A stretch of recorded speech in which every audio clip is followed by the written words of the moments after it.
22. Dear Kiddo, take my hand into darkness. Mom lies about December. Kiddo, if I had to sum up your mother in one sentence, it would be this. She lived her life like a reality show with no cameras but all the drama.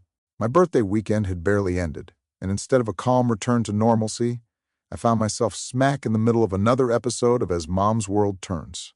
Let me paint you a picture. We were sitting at Ristra's, this swanky little spot near her house where the servers wear ties, and the portions are small enough to make you wonder if you're paying for the food or the concept of the food. Mom had ordered a glass of Pinot Grigio, and I could tell she was gearing up for one of her stories. You know, the kind where she laughs too much, throws in unnecessary details, and leaves you with more questions than answers. So, she began, swirling her wine like she was auditioning for the Real Housewives of Santa Fe. I had a date in January with this medical rep who works at the hospital. Gorgeous guy. Perfect teeth. But can you believe he stood me up? She laughed, like this was the punchline to a joke I didn't know we were telling.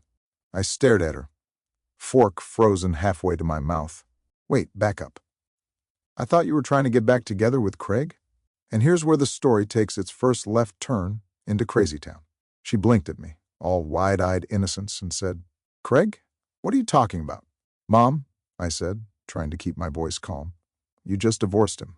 You told me he was a dangerous alcoholic and that you were afraid for your life. And now you're back with him? What happened to that? Oh, that, she said, waving her hand dismissively. That was just, well, you know how it is. Things were tense. People say things. Mom, you didn't say things. You made it sound like you were living in a Lifetime movie. She took a long sip of wine, completely unbothered by the growing confusion on my face. Well, we talked it out. He's fine now. It's fine. We're just reconnecting. That's what she called it, as if hopping back into bed with the man she'd just divorced was some kind of casual hobby, like knitting or yoga. But even as she said it, I could see the cracks in her story starting to show. I decided to press further. So, while you're reconnecting with Craig, you're also going on dates with a medical rep from the hospital? What's that about? She laughed again, that high-pitched laugh she does when she's caught but doesn't want to admit it. Oh, honey, don't be so serious. It was just one date. And anyway, he's from Albuquerque. I knew it wasn't going to go anywhere. Wait, I said, holding up a hand. How many people are you seeing right now? Her smile faltered for a fraction of a second before she shrugged. I don't know. A few? Well, maybe 6, she admitted, as casually as if she were talking about the weather. But it's not serious with any of them. Except Craig, of course. Kiddo, I wish I could tell you I kept my cool. But at that point, my brain short-circuited. 6 people. 6. And she was acting like this was a perfectly normal thing to confess over a bowl of overpriced mushroom risotto. Mom, I said slowly, you're telling me you're reconnecting with Craig, the guy you just divorced because you said he was terrifying, while simultaneously dating 5 other men? Do I have that right? She tilted her head, as if considering my words. Well, when you say it like that, it sounds bad. It is bad. I exploded. This isn't reconnecting. This is chaos. And then, in true mom fashion, she turned the whole thing around on me.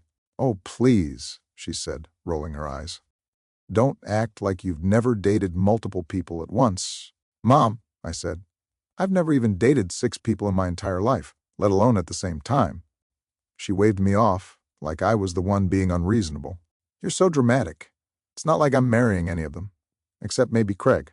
We'll see how it goes. And that's when I realized, Kiddo, that Mom doesn't live by the same rules as the rest of us.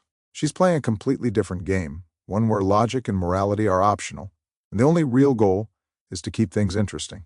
I tried to make sense of it later, piecing together her timeline like some kind of romantic forensic investigator.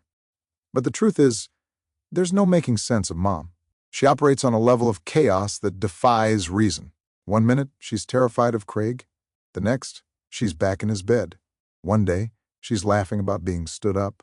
The next, she's juggling 6 boyfriends like some kind of deranged circus act. And so, Kiddo, take my hand into darkness. Because if there's one thing I've learned from your grandmother, it's this. Life is messy, unpredictable, and sometimes downright ridiculous. But hey, at least it's never boring.